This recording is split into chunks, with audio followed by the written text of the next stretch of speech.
Once upon a time, in a land far, far away, there was a little village surrounded by a magical forest called Glowwood. The forest was named Glowwood because at night, all the trees and flowers would glow softly, lighting up the night like tiny stars.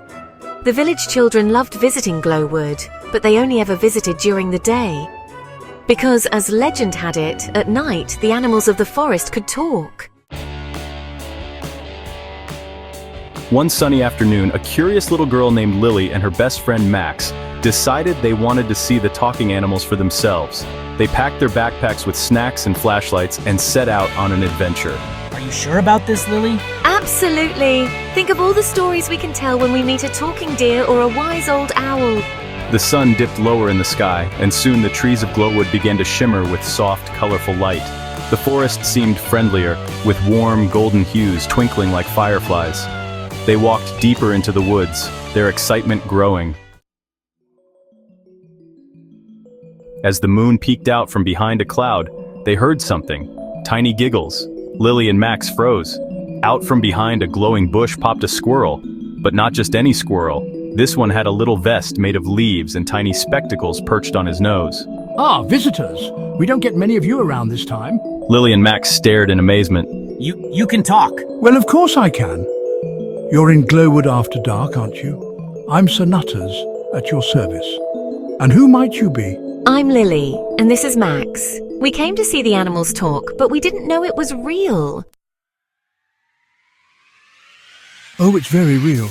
But you're in for an even bigger treat tonight. The Moonlit Festival is about to begin. The Moonlit Festival? Why, it's the night when all the animals gather to celebrate under the full moon. There's music, dancing, and the most delicious glowberry pies.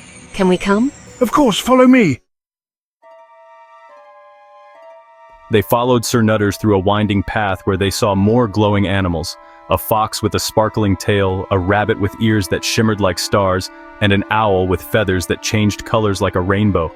Finally, they arrived at a large clearing in the heart of the forest. Animals of all shapes and sizes were gathered around a sparkling lake where the moonlight shimmered on the water like diamonds. There was a big table set up with glowberry pies, glowing cakes, and fizzy drinks that sparkled with every color of the rainbow. Music filled the air, played by crickets strumming tiny violins made of leaves while fireflies danced in the air, twirling in time with the beat.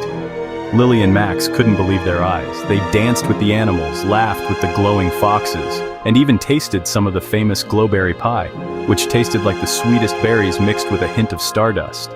As the night went on, the festival became even more magical. A great big bear with twinkling fur told them stories about the ancient trees, and a wise turtle with a glowing shell shared secrets of the stars. It's time to go, my young friends. The forest will return to its quiet slumber soon. Lily and Max felt a little sad to leave, but they knew they'd never forget this incredible night.